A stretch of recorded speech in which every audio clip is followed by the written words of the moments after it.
اگست 1945 میں دوسری جنگ عظیم جاری تھی۔ ہٹلر کی فوجیں شکست کا جھومر ماتھے پر سجا چکی تھیں۔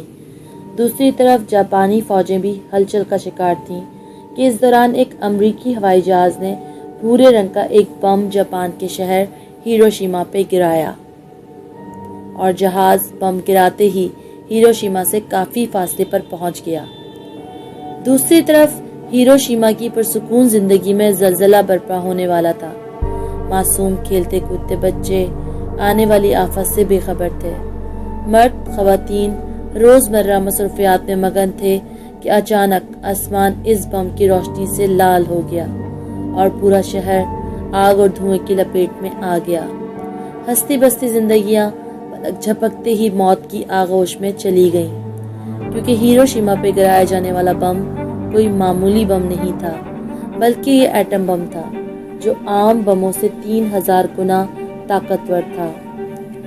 اس ایک ایٹم بم نے ہیروشیما کو ہلا کر رکھ دیا۔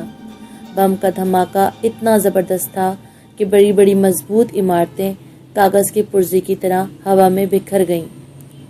لوہے کے کارخانے نے پگھل کر پانی بن گئے۔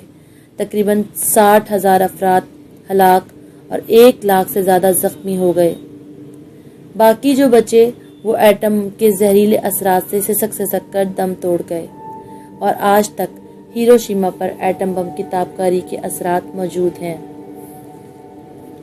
آپ کو معلوم ہے کہ ایٹم بم میں اتنی زبردست طاقت کہاں سے آئی جس کی طاقت سے لوہا بھی پانی ہو جاتا ہے۔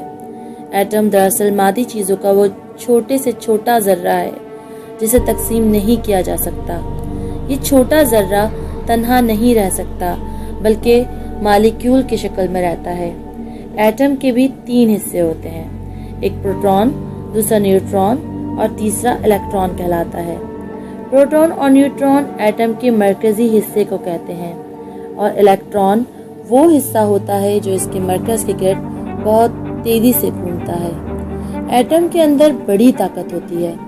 سائنسدانوں کو ایٹم کی یہ صفت معلوم ہوئی تو انہوں نے یہ سوچا کہ اگر کسی طریقے سے اس کی توانائی سے پہاڑوں کو بھی اپنی جگہ سے ہٹایا جا سکے تو وہ اس حصے کی علیحدگی۔ چنانچہ کئی سائنسدانوں نے اس پر تجربہ کرنا شروع کر دیا اور یورینیم نامی دھات پر اس کا تجربہ کیا جو کامیاب رہا۔ آئنسٹائن نے انکشاف کیا کہ مادے کو توانائی میں بدلا جا سکتا ہے۔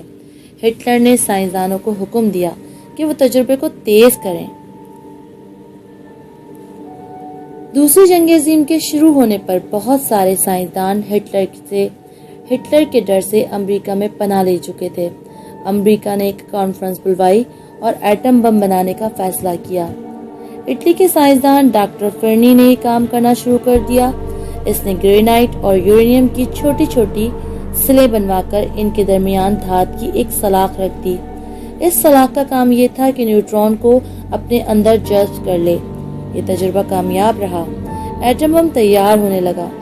جولائی 1945 میں دوسری جنگ عظیم کے دوران اگست 1945 کو ہیروشیما پر پہلا ایٹم بم امریکی جہاز کے ذریعے گرایا گیا۔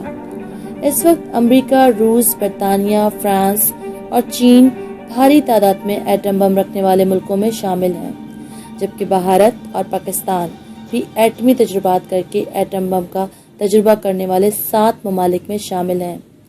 پاکستان نے بھارت کے مئی 1998 کے ایٹمی تجربات کے بعد 28 مئی 1998 میں ایٹمی تجربہ کیا اور پہلا اسلامی ایٹمی ملک ہونے کا اعزاز حاصل کیا۔ پاکستان نے ایٹمی دھماکے کے چاغی کے مقام پر کیے۔ اس کے علاوہ اسرائیل، شمالی کوریا اور ایران وغیرہ بھی ایٹم بم تیار کر چکے ہیں۔ ایٹمی توانائی یعنی جوہری طاقت سے صرف دنیا کو تباہ کرنے کا کام نہیں لیا جا سکتا، بلکہ اس سے اور بھی مفید کام لیے جا رہے ہیں۔ بجلی پیدا کی جا رہی ہے، دوائیں بن رہی ہیں، برف سے ڈھکے سمندر کو صاف کیا جا رہا ہے، پانی کے جہاز ایٹمی طاقت سے چلائے جا رہے ہیں، اونچے اونچے پہاڑوں کے اندر راستے بنائے جا رہے ہیں۔ اگر دنیا کے بڑے ممالک ایٹم بم بنانا ترک کر دیں اور ایٹمی طاقت کو انسان کی بھلائی کے کاموں میں صرف کرنے لگیں تو ہمیں بہت فائدہ ہوگا۔ ہوائی جہاز، کارخانے اور ریل گاڑیاں سب ہی ایٹمی طاقت سے چل سکتے ہیں۔ اس طرح ایندھن کا خرچ بچ سکتا ہے اور چیزیں بھی سستی ہو سکتی ہیں۔ اگر آپ کو ہماری یہ معلوماتی ویڈیو اچھی لگی تو لائک اور کمنٹ کرنا نہیں بھولیے گا۔